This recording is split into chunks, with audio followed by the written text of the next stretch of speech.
وَلَقَدْ يَسَّرْنَا الْقُرْآنَ لِلذِّكْرِ فَهَلْ مِن مُّدَّكِرٍ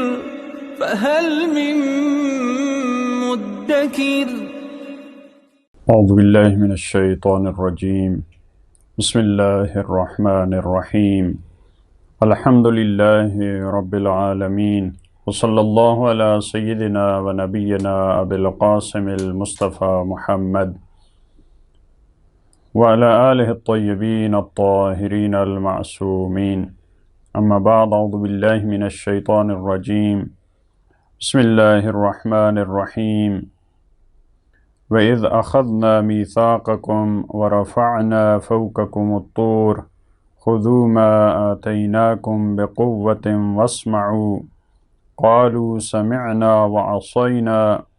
وَأُشْرِبُوا فِي قُلُوبِهِمُ الْعِجْلَ بِكُفْرِهِمْ قُلْ بِئْسَ مَا يَأْمُرُكُمْ بِهِ إِيمَانُكُمْ إِن كُنتُم مُّؤْمِنِينَ صدق اللہ العلی العظیم۔ جیسا کہ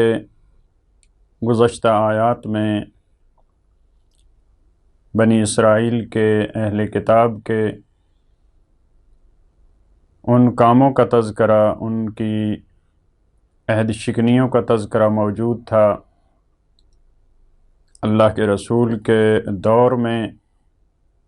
جو اہل کتاب موجود تھے قرآن کریم کا انکار کیا، اللہ کے رسول کا انکار کیا، اور اس کے جواب کے طور پہ جب ان کو کہا جاتا تھا کہ آپ قرآن پہ، سرور کائنات پہ ایمان کیوں نہیں لاتے، تو ان کا ایک جواب یہ ہوتا تھا کہ ہم اپنی کتاب جو تورات ہے ہم اس پہ ایمان رکھتے ہیں، ہمارے پاس اپنی کتاب ہے، لہذا ہمیں قرآن کریم پہ ایمان لانے کی ضرورت نہیں ہے۔ تو ان آیات میں ان کو جواب دیا گیا اور ان کے جو کرتوت تھے قرآن کریم نے پھر سے ایک ایک کر کے ان کو گنوایا کہ تم تورات پہ بھی ایمان لانے والے نہیں ہو، تمہارا دعویٰ ہے کہ ہم حضرت موسیٰ کے اطاعت گزار ہیں، حالانکہ تم حضرت موسیٰ کے بھی نافرمان ہو، تم نے نہ ان کی اطاعت کی، نہ تم نے تورات کے قوانین کی پیروی کی، بلکہ تم یہ دوسروں کو دھوکہ دینے کے لیے، سادہ لو مسلمانوں کو فریب دینے کے لیے تم کہتے ہو کہ ہمارے پاس آسمانی کتاب ہے، ہم تو اس پہ ایمان لانے والے ہیں، ہمیں تو نئی کتاب پہ ایمان لانے کی ضرورت نہیں ہے۔ لہٰذا اس آیت میں بھی 93 میں اس میں بھی ان کے جو اس طرح کے غلط کام تھے اس کا تذکرہ موجود ہے۔ فرمایا وَإِذْ أَخَذْنَا، اور اس وقت کو یاد کرو، أَخَذْنَا مِيثَاقَكُمْ، جب ہم نے تم سے پکا وعدہ لیا۔ میثاق کا تذکرہ، عہد کا تذکرہ پہلے والی آیات میں بھی، وہ کون سے عہد تھے اس کا تذکرہ بھی پہلے والی آیات میں گزر چکا ہے۔ یہ کیونکہ انہوں نے دعویٰ کیا تھا کہ ہم پہلے والی کتاب پہ ایمان لانے والے ہیں، تو پھر سے چند باتوں کو گنوایا گیا، ان کی کارشکنیوں کو۔ اور اس وقت کو یاد کرو جب ہم نے تم سے پکا عہد لیا، وَرَفَعْنَا فَوْقَكُمُ الطُّورَ، اور حالانکہ ہم نے طور کو، پہاڑ کو تمہارے سروں پہ بلند کیا، جس کا تذکرہ گزر چکا ہے کہ اور بعض دوسری آیات میں بھی ہے کہ یہ پہاڑ ان کے سروں پہ اس طرح سے آ کر کھڑا ہو گیا جس طرح بادل سایہ کرتے ہیں، اس طرح اس پہاڑ نے ان کے سروں پہ سایہ کیا، یعنی یہ وقتی طور پہ ان کو ڈرایا گیا عذاب الہی سے کہ اگر تم نے الہی قوانین کی پابندی نہیں کی تو تم پہ عذاب بھی آ سکتا ہے۔ خُذُوا مَا آتَيْنَاكُمْ بِقُوَّةٍ، کیا کہا ہم نے کہ تم پکڑ لو اس چیز کو جو تمہیں دی جا رہی ہے، بِقُوَّةٍ، قوت اور مضبوطی کے ساتھ، یعنی تورات، یعنی دین، یعنی شریعت۔ مضبوطی سے پکڑنے کا کیا مطلب ہے؟ یعنی اس کے احکام پہ عمل کریں، اس کے احکام کے پابند، یعنی شریعت پہ عمل کرنے والے بنو، دین کے پیروکار بنو، خالص پیروکار بنو۔ واسمعوا، اور غور سے سنو، یعنی یہ تمہارے پاس دین آئی ہے، یہ شریعت کا پیغام آیا ہے، اس کو توجہ سے سنو اور اس پہ عمل کرو۔ قالوا سمعنا، تو انہوں نے کیا کہا؟ بنی اسرائیل نے کیا کہا؟ قالوا سمعنا، انہوں نے کہا ہم نے سنا، یعنی ہم بات سن رہے ہیں، اے حضرت موسیٰ ہم آپ کی بات سن رہے ہیں۔ یا دوسرے انبیاء جو بنی اسرائیل میں آئے، ان کا جواب یہ تھا کہ ہم آپ کی بات سن رہے ہیں۔ سمعنا وعصینا، ہم نے سنا اور ہم نے نافرمانی کی۔ دیکھیں اب اس طرح سے نہیں ہے کہ یہ اپنے نبی کو مخاطب کر کے کہہ رہے ہوں کہ ہم نے سنا اور نافرمانی کی۔ معمولاً یہ ہوتا ہے، دیکھیں جب اللہ کا کوئی نبی بلاتا ہے امت کو، افراد کو، ان کو میسج سناتا ہے، تو وہ کہتے ہیں کہ ہم نے یہ بات سنی اور انشاءاللہ ہم اس پہ عمل کریں گے۔ سمعنا واطعنا، اصل میں یہ امت کا رویہ ہونا چاہیے اپنے انبیاء کے مقابلے میں، کہ ہم نے اس کو سنا اور انشاءاللہ ہم اس کی اطاعت کریں گے،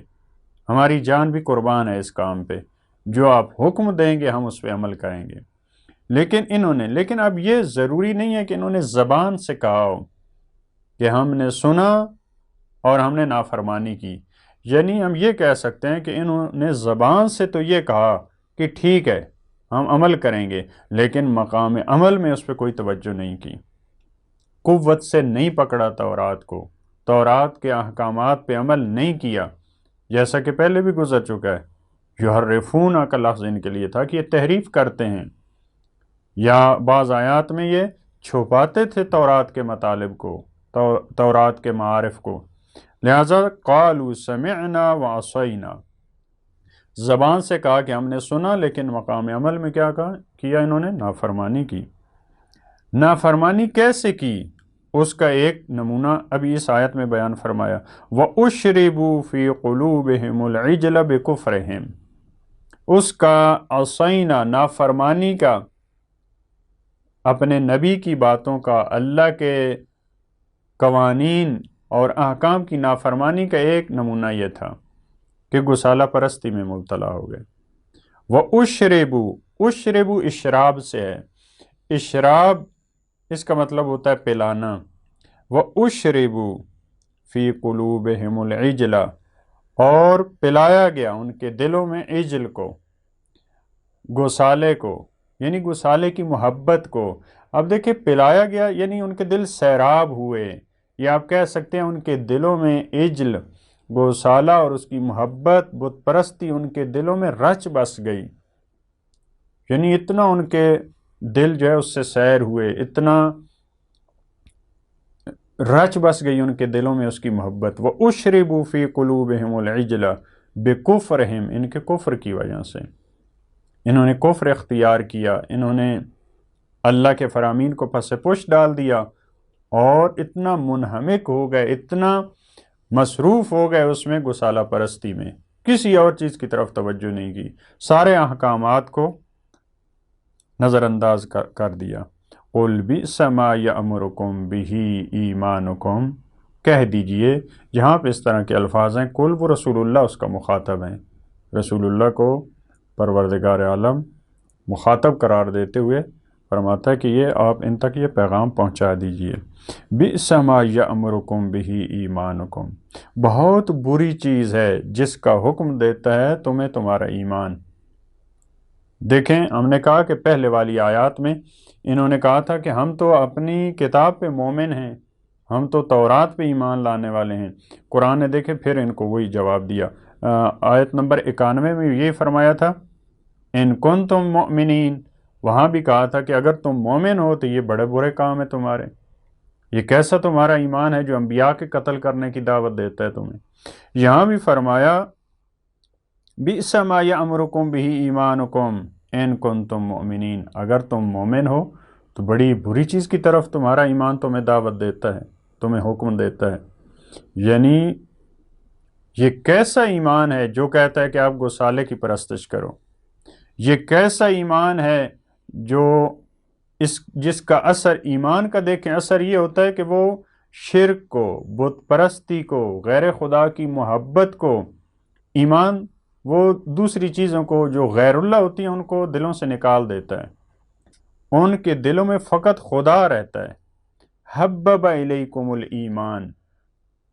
وزینہ فی قلوبکم، جو مومنین ہوتے ہیں ان کے دل تو پروردگار کی محبت سے، اس کی معرفت سے مزین ہوتے ہیں، منور ہوتے ہیں۔ یہ تمہارا کیسا ایمان ہے؟ کبھی تمہیں انبیاء کے قتل کی دعوت دیتا ہے، کبھی تمہیں شرک اور بت پرستی کی دعوت دیتا ہے۔